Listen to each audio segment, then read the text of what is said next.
Welcome back, students. We are working out problems on Indian Accounting Standard number 16. Look at the sum on the screen. X Limited started construction on a building for its own use on 1st April 2010. So 1st April 2010 ಅಲ್ಲಿ ಒಂದು ಬಿಲ್ಡಿಂಗನ್ನು construction ಮಾಡ್ತಿದ್ದಾರೆ. That is as per IAS 16. ಅದಕ್ಕಾಗಿರುವಂತಹ ಖರ್ಚುಗಳನ್ನು ಕೊಟ್ಟಿದ್ದಾರೆ. ಯಾವ್ಯಾವ expenditure cost of the ಅಸೆಟ್ಗೆ ಸೇರಬೇಕಾಗತ್ತೆ, ಯಾವುದ್ಯಾವುದು ಸೇರಬಾರ್ದು ಅನ್ನೋದನ್ನು ಡಿಸೈಡ್ ಮಾಡಿ. Purchase price of land, yes, that should be taken. Purchase price of land. Then stamp duty and legal fees, yes, ಅದು ಕೂಡ ಕಾಸ್ಟ್ ಆಫ್ ದಿ ಅಸೆಟ್ಗೆ ಸೇರಬೇಕಾಗತ್ತೆ. Architect fees, that is also included. Site preparation, S, that is included. Materials, yes, included. Direct labour cost included. General overhead not included. General overheads, that is not directly belonging to the cost of the asset. General overheads ಅಂತ ಏನಾದ್ರು ಕೊಟ್ಟಿದ್ರೆ that is not directly belonging to the attributable to the cost of the asset ಆಗಿರೋದ್ರಿಂದ that should not be taken. So ಉಳಿದಿರೋ items ಎಲ್ಲ ತಗೋಬೋದು. And they have given some other information, ಅದನ್ನೊಂಚೂರು ನೋಡ್ಕೊಂಡು ಬಿಡೋಣ. Material costing rupees 1 lakh had been spoiled and therefore wasted, and a further rupees 1,50,000 was spent on account of faulty design work. ನೋಡಿ, ಮೆಟೀರಿಯಲ್ಸ್ಗೆ ಸಂಬಂಧಪಟ್ಟ ಹಾಗೆ 1,00,000 materials spoil ಆಗೋಗಿದೆ. ಇನ್ನೊಂದು 1,50,000 rupees work ಸರಿಯಾಗಿ ಮಾಡಿಲ್ಲ ಅಂತ ಅದನ್ನು ಫಾಲ್ಟ್ ಆಗಿರೋದ್ರಿಂದ ಅದನ್ನು ಲಾಸ್ ಆಗಿದೆ. ಸೊ ಒಟ್ಟು ಮೆಟೀರಿಯಲ್ಸ್ಗೆ ಸಂಬಂಧಪಟ್ಟ ಹಾಗೆ 1 lakh plus 1,50,000 2,50,000 rupees ಲಾಸ್ ಆಗಿದೆ. C the total amount of materials spent on this work is 10 lakhs, but 2,50,000 rupees worth of materials is spoiled, wasted. ಯಾಕೆ ವೇಸ್ಟ್ ಆಯಿತು? Abnormal reasons. ನಾರ್ಮಲ್ ಆಗಿ ಮೆಟೀರಿಯಲ್ಸ್ ವೇಸ್ಟ್ ಆಗುತ್ತಾ? ಇವರು ಸರಿಯಾಗಿ ಕೆಲಸ ಮಾಡಬೇಕಾಗಿತ್ತು. ಇವರು ತಪ್ಪು ಮಾಡಿಕೊಂಡು ರೀವರ್ಕ್ ಮಾಡಿಕೊಂಡು ಫಾಲ್ಟಿ ವರ್ಕ್ ಮಾಡಿಕೊಂಡು ಇವರ ಒಂದು ನೆಗ್ಲಿಜೆನ್ಸಿಂದ ಅದು ಆಗಿರೋದ್ರಿಂದ that is an abnormal loss of materials. Abnormal loss of materials should not be included in the cost of the asset. Therefore ಇಲ್ಲಿ ನೀವು 10 lakhs ಅಲ್ಲಿ ಏನು ಮಾಡ್ತೀರಾ? You should subtract that amount of 2,50,000. ಯಾವುದು? ಸ್ಪಾಯ್ಲ್ ಆಗಿರೋ 1 lakh, then faulty design ಮಾಡಿರೋಂತಹ 1.5 ಲಕ್ಷ, ಒಟ್ಟು 2.5 ಲಕ್ಷ ರೂಪಾಯಿಯ ಮೆಟೀರಿಯಲ್ಸನ್ನು ನಾವೇನು ಮಾಡಬೇಕು? 10 lakhs rupeesಲ್ಲಿ 2.5 ಲಕ್ಷ ಮೆಟೀರಿಯಲ್ಸು ಬಿಟ್ಟು ಮೈನಸ್ ಮಾಡಿಬಿಟ್ಟು ಉಳಿದಿರೋ 7,50,000 ಮಾತ್ರ ನಾವು ಕಾಸ್ಟ್ ಆಫ್ ದ ಅಸೆಟ್ ಅಂತ ಹೇಳಿ ತಗೋಬೇಕಾಗತ್ತೆ. Try to understand once again. This has happened because of negligence of the people.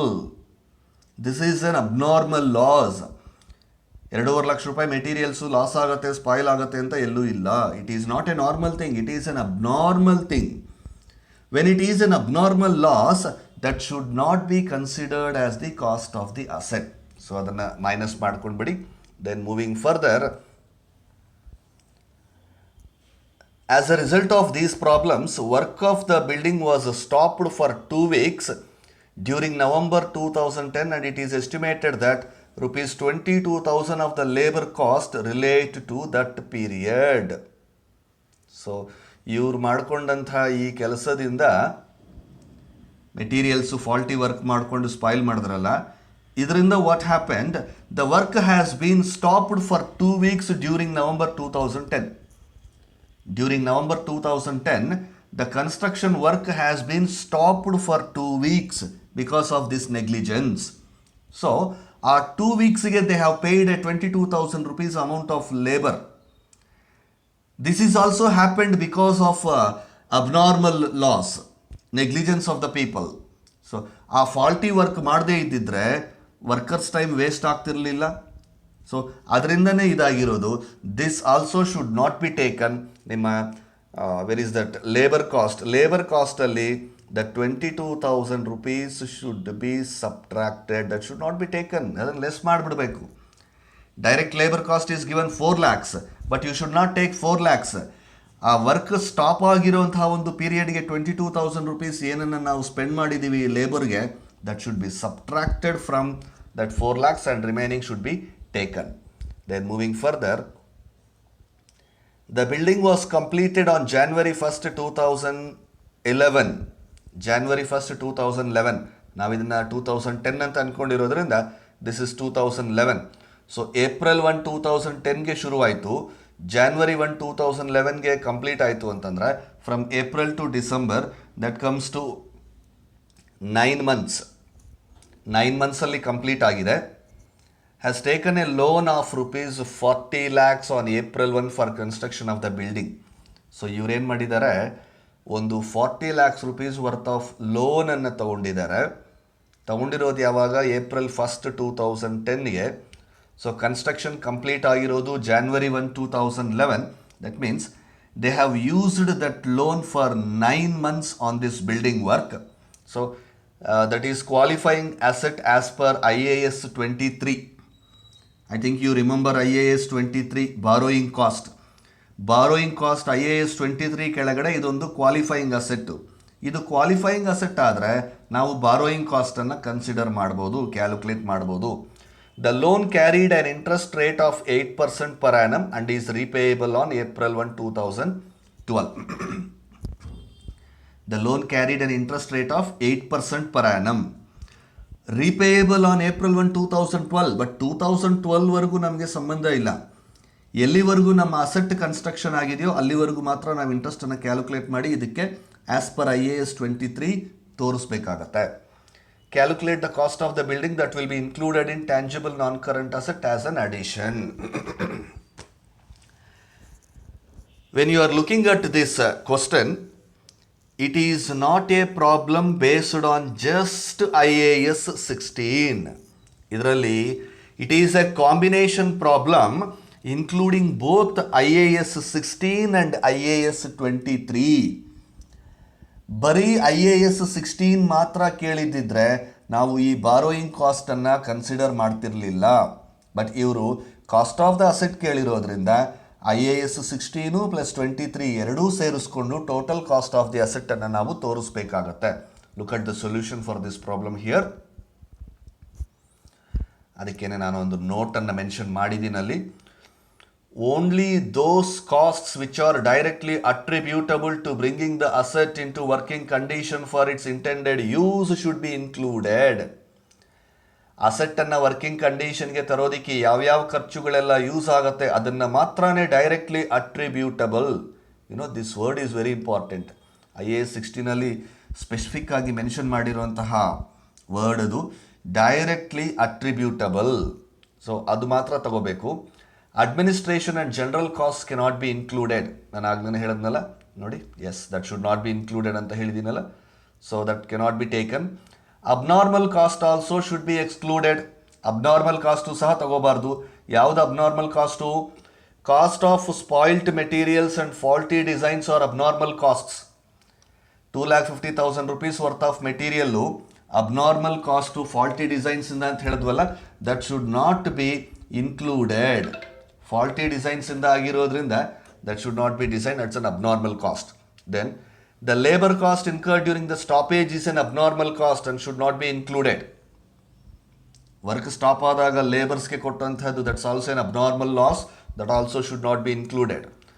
The interest on loan should be capitalized from April 1, 2010 and capitalization of interest on loan must cease. Cease means stop, end, when the asset is ready to use, that is January 1, 2011. ಅಂದರೆ 9 monthsಗೆ ಮಾತ್ರ ಇಂಟ್ರೆಸ್ಟನ್ನು ನಾವು consider ಮಾಡ್ಬೋದು. ಯಾಕೆಂದರೆ construction complete ಆಗೋಗುತ್ತೆ 9 monthsಗೆ. Construction ಎಲ್ಲಿವರೆಗೂ complete ಆಗುತ್ತೋ ಅಲ್ಲಿವರೆಗೂ ಮಾತ್ರ capitalisation of borrowing cost IAS 23 ಬಗ್ಗೆ ಹೇಳಿದ್ದೀನಿ ನಾನು ನಿಮಗೆ. ನಾವು see the answer part. Purchase price of the land 30 lakhs taken. Stamp duty legal fees ತಗೊಳ್ಳಿ. ಆರ್ಕಿಟೆಕ್ಟು ಫುಲ್ಲಾಗಿ ತಗೊಳ್ಳಿ. Site ಪ್ರಿಪ್ರೇಷನ್ನು S. ಮೆಟೀರಿಯಲ್ಸಲ್ಲಿ ನೋಡಿ 10 lakhs minus 2,50,000. Abnormal loss because of spoiled materials and faulty design work ಇದೆಯಲ್ಲ ಅದನ್ನು ಲೆಸ್ ಮಾಡಿಕೊಂಡು 7,50,000 taken. Then direct labour cost ಅಷ್ಟೇ, ಆ 2 ವೀಕ್ಸ್ಗೆ work stop ಆಗಿರುವಂಥ ಒಂದು ಪೀರಿಯಡ್ಗೆ ಕೊಟ್ಟಿರುವಂಥ ಅಬ್ನಾರ್ಮಲ್ ಲಾಸನ್ನು ಲೆಸ್ ಮಾಡಿಕೊಂಡು 4 lakhs minus 22, that should be 3,78,000. And general overheads ತೊಗೋಬಾರ್ದು, ನಿಲ್ ಅಂತ ಹಾಕಿದ್ದೀವಿ.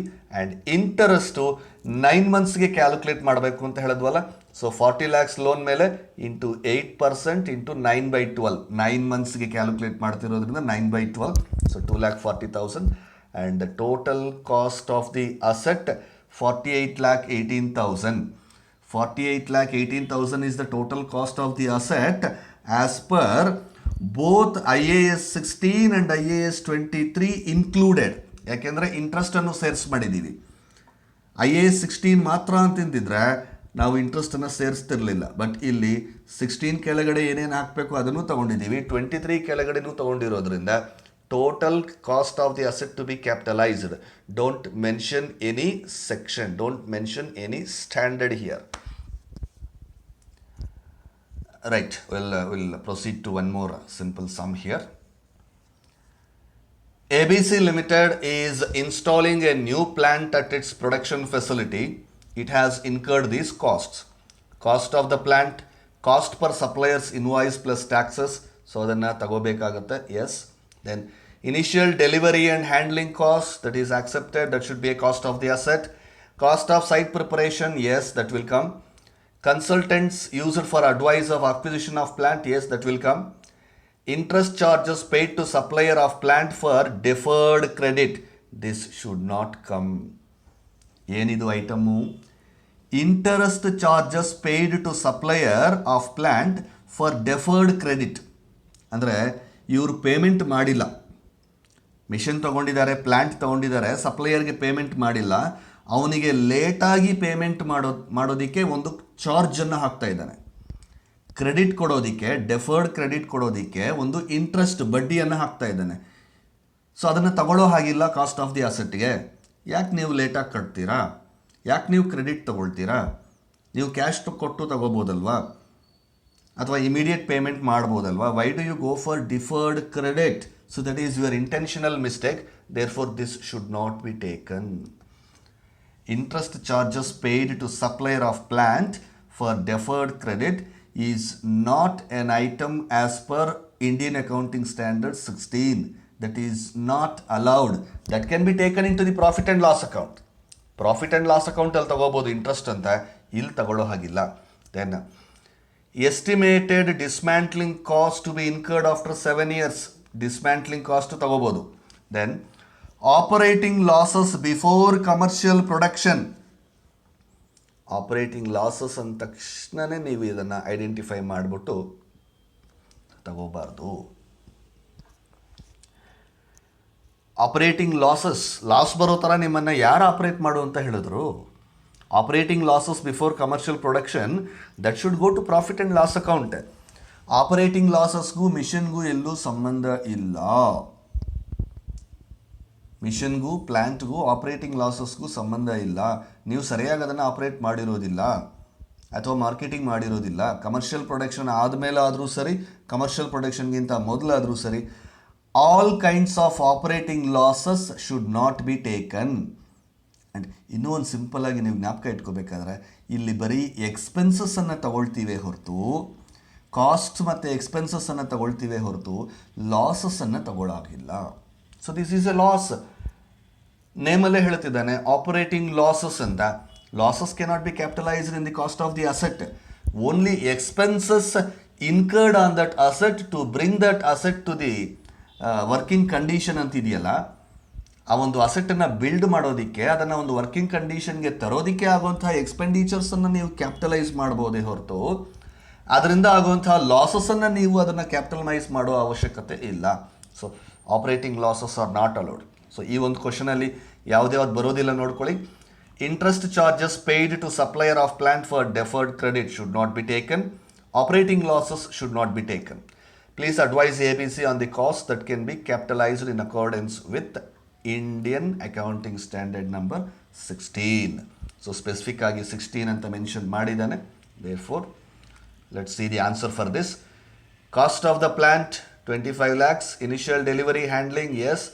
Cost of site preparation 6 lakhs, consultant fees 7 lakhs, dismantling cost 3 lakhs. ಅಷ್ಟೇ ತಗೋಬೇಕಾಗಿರೋದು. ಸೊ ಟೋಟಲ್ ಕಾಸ್ಟ್ ಬಂದ್ಬಿಟ್ಟು 43 lakhs. And what is the note given here? Interest charges paid on deferred credit terms is not a qualifying asset, and operating losses before commercial production are not regarded as directly attributable costs. So they should not be taken. ಅದನ್ನು profit and loss ಅಕೌಂಟಿಗೆ ತಗೋಬೇಕು ಅಂತ ಒಂದು ನೋಟ್ಸನ್ನು ನಾನು ನಿಮಗಲ್ಲೇ ಕೊಟ್ಟಿದ್ದೀನಿ. That's the end of this session.